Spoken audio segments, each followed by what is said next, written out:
Have you ever been told you're doing amazing, but on the inside you feel like you're one step away from falling apart? Like if you stop performing for even 1 second, everything might collapse. It's not burnout, it's actually something deeper. As a therapist, I work with high-performing people all the time, people who are succeeding by every conventional standard, but on the inside, they're anxious, overwhelmed, and constantly feel like they're not doing enough. And the truth is, most people don't even recognize that this is anxiety. I've worked with a client who was incredible at her job. She was getting consistent positive feedback. Her supervisors even told her she was one of the best they had seen in the position. But every time she had a meeting or knew that she was going to be evaluated, her anxiety would spike.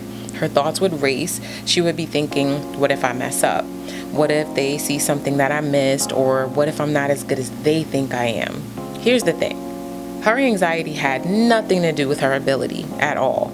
It actually had everything to do with pressure.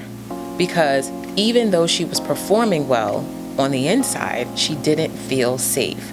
She felt like her worth was constantly being evaluated.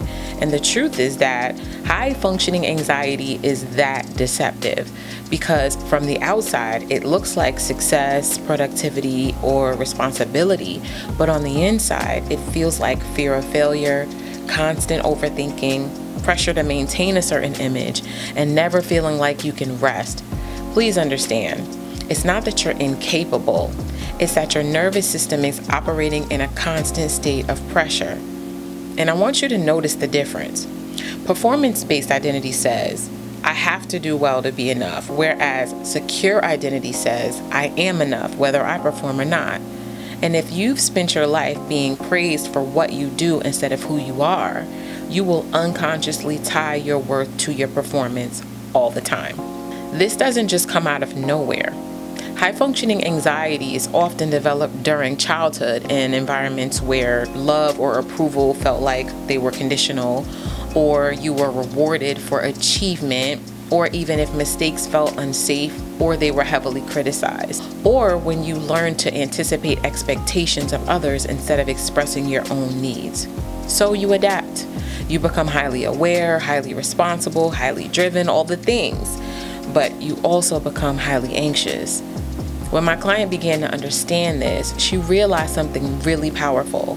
Her anxiety isn't because she's failing. It's because she felt like she always had to prove herself. And that awareness changed everything for her. She recognized the goal wasn't to perform better. The goal was to feel safe without performing. To know, I don't have to earn my worth every time I walk into a room. So if you're someone who feels this way, here are 3 things I want you to start doing. First, separate your worth from your performance. Remind yourself every day, I am valuable even when I'm not producing. Second, identify your internal pressure sound. Notice the voice that comes that says, I have to, or I should, or I can't mess this up. That is not motivation. It's actually pressure. And third, create safe moments of imperfection. So do something imperfect on purpose, like allow yourself to still be okay, even when you mess up. That's how you retrain your nervous system. This is what high-functioning anxiety looks like. It hides behind the success. It looks like you have everything together, but on the inside, you're exhausted from holding it all in. As a therapist, I want you to understand, you don't need to become more successful. You need to feel safe being who you are. If this resonated with you, make sure you subscribe, because I'm going to continue breaking down patterns that could be keeping you stuck and show you how to heal. Comment below if you've dealt with this yourself or if there's something else that you're struggling with. Thanks for watching, and I'll see you next time.